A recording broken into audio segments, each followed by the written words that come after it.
दयार शौक़ मेरा शहर आरज़ू मेरा, दिल्ली की सरज़मीन पर बसी एक पहचान जो सिर्फ एक यूनिवर्सिटी नहीं बल्कि एक तहरीक है। जी हाँ, मैं बात कर रही हूँ जामिया मिल्लिया इस्लामिया के बारे में, जिसकी नींव रखने में बहुत ख़ास लोगों का नाम है। और हो भी क्यों ना, जामिया का इतिहास ही बहुत गहरा और बहुत अलग है। इसकी नींव इस सोच के साथ रखी गई कि इल्म ही वो रोशनी है जो समाज को राह दिखा सकती है। और आज जामिया को हो गए हैं पूरे 105 साल, और इसी मौके पर हिस्टोरियन साकिब सलीम हमें बताएंगे कहानी जामिया की।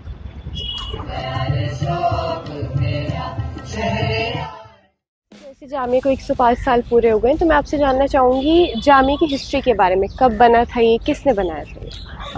जी, जामिया जो है वो 29 अक्टूबर 1920 में अलीगढ़ में बना था। ये इसकी ख़ास बात है कि अलीगढ़ में बना था और अलीगढ़ मुस्लिम यूनिवर्सिटी के कैंपस के अंदर बना था।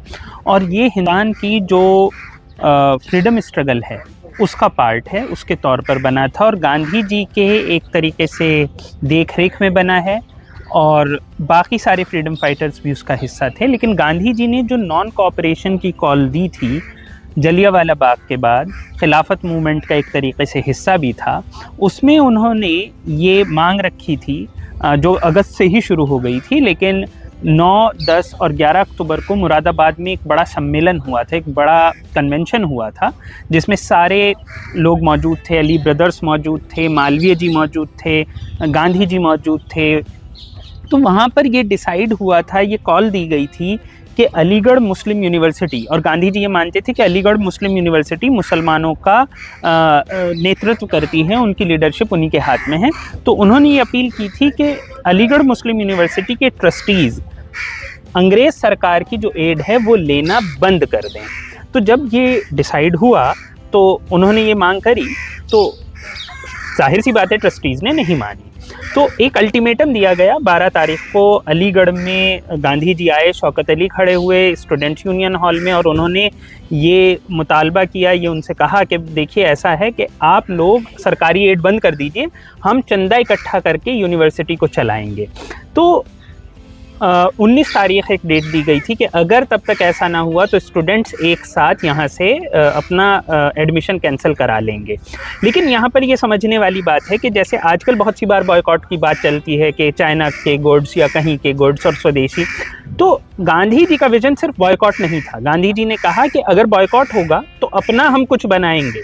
तो उन्होंने जामिया मिल्लिया इस्लामिया बनाने की बात की। और इसमें एक ख़ास बात यह है कि इसमें जो नाम था वो जामिया मिल्लिया, जामिया यानी कि यूनिवर्सिटी, मिल्लिया यानी कि मिल्लत के लिए, यानी कि नेशन के लिए, यानी कि नेशनल यूनिवर्सिटी रखना तय हुआ था। लेकिन गांधी जी ने कहा क्योंकि मुस्लिम्स इसकी देख रेख कर रहे हैं, इसमें लीड ले रहे हैं, इसलिए इसमें वह लफ्ज़ इस्लामिया भी आना चाहिए। तो जामिया मिल्लिया इस्लामिया वहाँ से लफ्ज़ आया। 29 अक्टूबर को मौलाना महमूद हसन ने अपने हाथ से उसकी शुरुआत की। वहाँ पे उनका एक वो भी पढ़ा गया, एक लेक्चर भी पढ़ा गया। और उसी के साथ यहाँ 29 अक्टूबर 1920 को अलीगढ़ में इसकी शुरुआत हुई। जैसे आपने बताया शुरुआत अलीगढ़ में हुई, तो अलीगढ़ से दिल्ली कैसा है, और स्पेशली ओखला? असल में हुआ ये कि 1920 में नॉन कॉपरेशन अपने पीक पर था, लोगों में जोश था। उस जोश के बीच ये चीज़ें हो रही थी कि लोगों में पैसा भी दे रहे थे, लोग चंदा भी दे रहे थे, फ्री में पढ़ा भी रहे थे, सारी चीज़ें हो रही थी। ख्वाजा अब्दुल हमीद जैसे लोगों ने शुरुआत में पढ़ाना शुरू कर दिया था। लेकिन जब एक बार नॉन कॉपरेशन मूवमेंट वापस ले लिया गया, खिलाफत मूवमेंट भी एक तरीके से ख़त्म होने लगा, तो 1924 आते आते फाइनेंशियल क्राइसिस आने शुरू हो गए।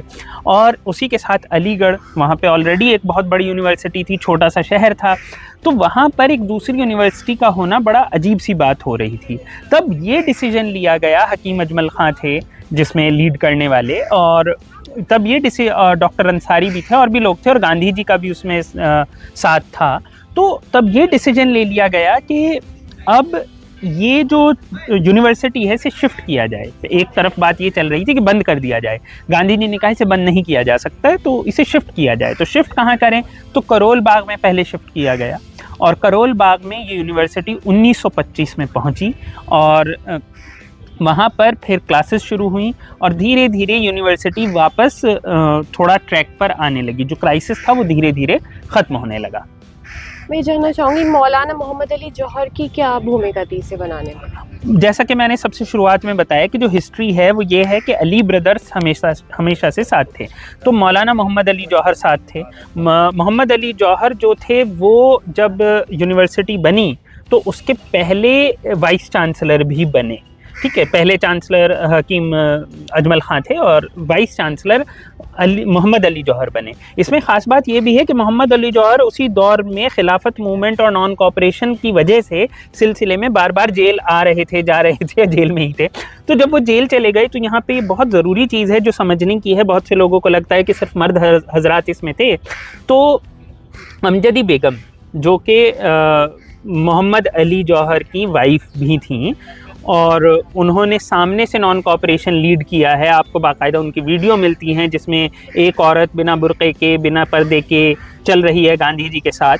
तो वो जो थी उन्होंने यहाँ पर आकर मतलब तब अलीगढ़ में थे, तो अलीगढ़ में जामिया मिलिया इस्लामिया के स्टूडेंट्स को आकर तकरीर की, कहा कि हम तुम्हारे साथ हैं, भले ही मेरे शौहर अभी जेल में हैं, कोई बात नहीं है, मैं यहाँ हूँ। और एक तरीके से वो जो पूरी लीडरशिप थी जो मोहम्मद अली के हाथ में थी, जिसकी हम बात करते कि मोहम्मद अली ने किया, वो अमजदी बेगम ने एक पॉइंट पर अपने हाथ में ले ली थी।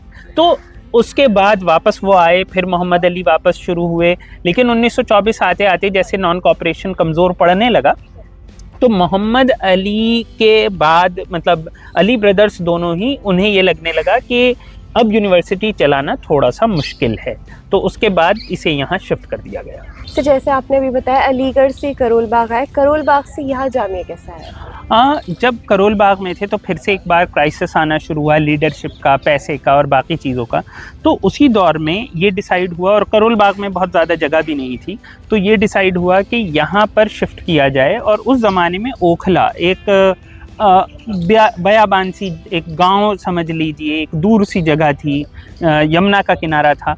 तो इस इलाके में शिफ्ट करने की बात हुई और 1935 में 10 साल बाद 1925 के यहाँ पर धीरे धीरे पूरी की पूरी मतलब जो पढ़ाई लिखाई थी जामिया की वो शिफ्ट कर दी गई। और इसमें कुछ वक्त लगा, थोड़ा सा वक्त लगा, लेकिन पूरी की पूरी जो जामिया मिलिया इस्लामिया है वो यहाँ शिफ्ट हो गई। 1936 तक आते आते यहाँ पर शिफ्ट हो गई। मैं जानना चाहूँगी फ्रीडम स्ट्रगल में जामिया की क्या रोल रहा है? जामिया का रोल फ्रीडम स्ट्रगल में अगर हम बात करें तो जामिया बना ही फ्रीडम स्ट्रगल के तौर पे है। जामिया मिलिया इस्लामिया का मतलब ही नेशनल यूनिवर्सिटी ऑफ इस्लामिस्ट्स और इस्लाम और मुस्लिम्स, ऐसा कुछ इसका ट्रांसलेशन बनेगा। और ये गांधी जी के देख रेख में हुआ। महमूद हसन जिन्होंने इसकी एक तरीके से शुरुआत की, जिन्होंने इनॉग्रेट किया था यूनिवर्सिटी को, आपको ये पता होना चाहिए कि रेशमी रुमाल यानी कि सिल्क लेटर कॉन्स्पिरेसी में उनका मेन रोल था और उन्हें प्रिजनर ऑफ वॉर के तौर पर, प्रिजनर ऑफ वॉर सादे कैदी के तौर पर नहीं, prisoner of war first world war में वो as a prisoner of war बंदी थे। उसके अलावा अगर आप पूरी लिस्ट उठाएं, मोहम्मद अली जौहर या किसी को भी अगर आप उठाएं तो आपको समझ में आएगा जितने भी इसके शुरुआत के लोग हैं वो सब फ्रीडम फाइटर्स ही थे। और इसका पूरा काम ही ये था कि अंग्रेज़ों की एड पर हम अपनी एजुकेशन, अपनी तालीम नहीं रखेंगे। तो पहला तो आइडिया ही ये है। उसके बाद जो इसका इंटीमेट कनेक्शन है वो आप ऐसे समझ सकते हैं कि मौलाना उबैदुल्ला सिंधी जो कि हिंदुस्तान के बाहर रहे, 1937-38 में वापस आए, 38 में वापस आए, तो वो आकर यहाँ पर पढ़ाते हैं। उसके अलावा यहाँ पर पूरे तौर पर जो यहाँ के स्टूडेंट्स हैं उनके बीच कांग्रेस रिलेटेड जो वर्क्स हैं या फिर कम्युनिस्ट पार्टी रिलेटेड वर्क्स जो हैं, जो कि फ्रीडम स्ट्रगल का पार्ट थे 1930s में और 40s में, काफ़ी मजबूत रहे और ये एक नेशनलिस्ट इंस्टीट्यूशन के तौर पे लगातार रहा। और 1946 में अगर हम देखें तो जब पार्टीशन की वजह से राइट्स शुरू हो गए थे तो जाकिर हुसैन साहब ने, जो कि उस टाइम एक तरीके से जाकिर हुसैन साहब ही इसकी पूरी देखरेख कर रहे थे, तो उनकी लीडरशिप में यहाँ के स्टूडेंट्स ने बचाव कार्य किया, जगह जगह घूमकर रिलीफ वर्क कर रहे थे, लोगों को पढ़ा रहे थे। अलग कम्युनिटीज़ के लिए स्कूल बनाया गया, एक बाकायदा ये तरीका तैयार किया गया कि एक ऐसे स्कूल बनाए जाएं, क्योंकि नफ़रतों का माहौल है जिसमें अलग अलग कम्युनिटीज़ के बच्चे साथ पढ़ें, अलग अलग कम्युनिटीज़ के लोग एक साथ पढ़ाएं। तो वो भी एक चीज़ यहाँ पे की गई। उसके बाद जो रिलीफ वर्क है जो हिंदू और मुस्लिम दोनों रिफ्यूजी के लिए किया 1946, 47, 48 में, वो बहुत कमाल का काम था। तो अगर जामिया मिलिया इस्लामिया को आप बाहर से देखें तो रेवोल्यूशनरी मूवमेंट में इनका रोल है, कांग्रेस रिलेटेड मूवमेंट में इनका रोल है, कम्युनिस्ट मूवमेंट में इनका रोल है। बाद में जो जब पार्टीशन हो रहा है तो उस पार्टीशन में रिलीफ वर्क में इनका रोल है। और एक स्टैंड जो नेशनलिस्ट स्टैंड था कि पार्टीशन के ख़िलाफ़ यहाँ के स्टूडेंट्स और यहाँ के टीचर्स ने एक स्टैंड लिया, वो भी इसका एक बहुत अहम रोल है। तो हिंदुस्तान की जंग आज़ादी में जामिया मिलिया इस्लामिया मतलब एक तरीके से उससे अलग किया ही नहीं जा सकता। इसकी शुरुआत से लेकर बाद का वक्त और आज भी अगर देखा जाए तो नेशन बिल्डिंग में जो इसका रोल है वो आप कभी भी इसे अलग कर नहीं देख सकते। जैसे आपने तो हिस्ट्री की बात बताई, ये हम जानते हैं कि शाहरुख खान ने जामिया से पढ़ाई की है, तो मैं जानना चाहूँगी और कौन कौन लोग हैं और कौन कौन बड़े नाम हैं जो जामिया से निकले हैं। जामिया से अगर आप बहुत बड़े नाम की बात करें तो ये आपको सोचना पड़ेगा कि आप किस इंसान को बड़ा नाम मानते हैं। तो जैसे अगर आप क्रिकेटर को मानते हैं तो आपको सोचना पड़ेगा कि वीरेंद्र सहवाग को आप बड़ा नाम मानते हैं, या फिर आपको देखना पड़ेगा कि आप एकेडेमिया में देखते हैं तो आप जैसे मुशीरुल हसन साहब जैसे लोगों को देखते हैं, या फिर एहतशाम हसनैन साहब जैसे लोगों को देखते हैं जो साइंटिस्ट हैं, या फिर और एकेडेमिया में सोशल साइंटिस्ट हैं।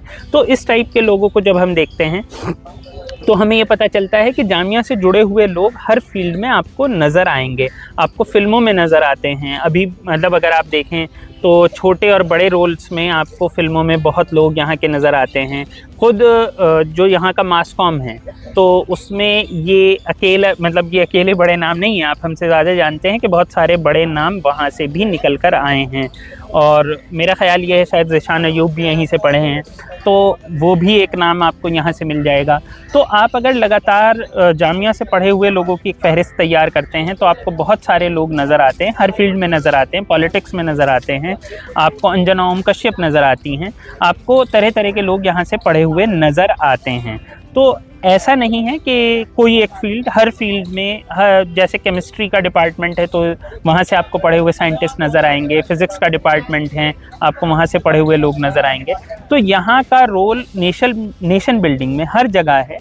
फिल्में तो एक बहुत ही अलग सी जगह है, या फिर क्रिकेट एक अलग सी जगह है। उसके अलावा जो पढ़ाई लिखाई जो कि एक मेन काम माना जा सकता है यूनिवर्सिटी का, वहाँ पे इनका बहुत रोल है।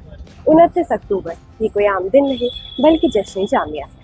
और आज के एपिसोड में हमने आपको बताई है जामिया के इतिहास के बारे में। ऐसी और भी वीडियोज़ के लिए आप देखते रहिए धरोहर। कैमरामैन साजिद के साथ अमीना माजिद।